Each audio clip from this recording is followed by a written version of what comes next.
আসসালামু আলাইকুম। আজকে আমি তৈরি করে দেখাবো রসুনের ভর্তা।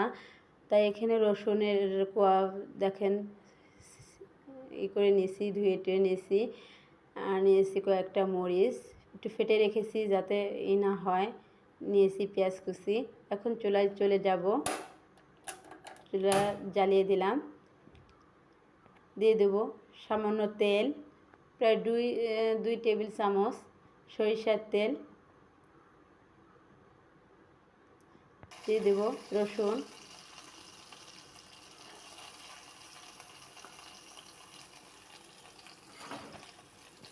এখন দেব কাঁচা মরিচ,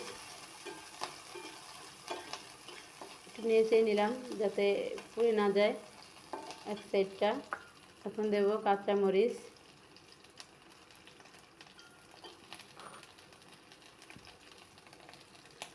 নেড়ে নিব। এই রসুনের ভর্তাটা এতটাই টেস্ট লাগে যে আপনারা প্লেটে নেওয়ার পর আপনারা বুঝতে পারবেন না কখন আপনারা 2 প্লেট ভাত খেয়ে ফেলেছেন। এতটাই টেস্ট যে সময় যে কখন চলে যাবে, কখন ভাত খেয়ে ফেলবেন আপনারা নিজেরাই বুঝতে পারবেন না। খুব স্বাদ, অল্প সময়ের মধ্যে এটা তৈরি করা যায়। মাত্র 5 মিনিটের মতন, 4 মিনিট কি 3 মিনিট সময় লাগে আপনার এটা তৈরি করতে। অল্প সময়ের ভিতরে এতটা সুস্বাদু একটা খাবার আপনারা কেন মিস করবেন। দেখেন এখন দিয়ে দিলাম পেঁয়াজ কুচি। কত অল্প সময়ের ভিতরে আমার তৈরি হয়ে যাচ্ছে দেখেন।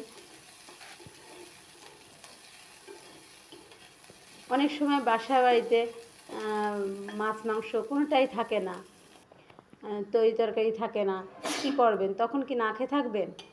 না, তখন এই উপকরণটা আপনার তৈরি করে দেখবেন যে এটা আপনার হাজব্যান্ড বাচ্চাদের দেবেন, তারা অনায়াসে খেয়ে ফেলবে।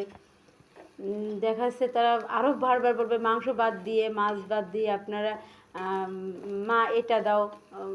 হাজব্যান্ড বলবে এটা এই ভর্তাটা বানিয়ে দিতে।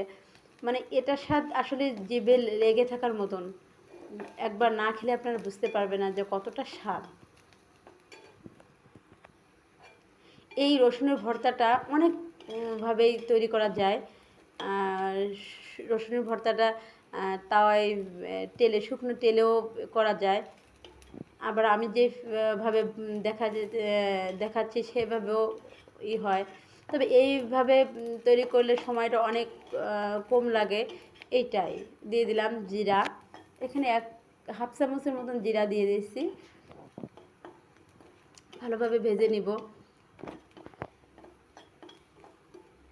তবে শুকনা তেলের যে রসুনের ভর্তাটা করা হয় ওটার সময় অনেক লাগে, এই কারণে দেখা যাচ্ছে ওটা করা হয় না। এটাই বেশিরভাগ আমি করে থাকি। এই ভর্তাটা অনেক অল্প সময়ের ভিতরে হয়ে যায়। আমার রসুনের ভর্তাটা অনেকটাই হয়ে গিয়েছে, ভিতরটাও সেদ্ধ হয়ে গিয়েছে। দেখেন কালারটাও অনেক চলে আসছে। এখন একটু লবণ দিব যাতে কাঁচা লবণ ইউজ করতে না হয়। দিয়ে দিলাম রসুনের ভর্তা। এর ভিতরে কালো জিরেও দেওয়া যায়, কিন্তু আমি আজকে দিব না। চলে আসলাম শিলপাটায়, মরিচগুলো বেছে নেব। প্রথমে মরিচ বেটে নেব।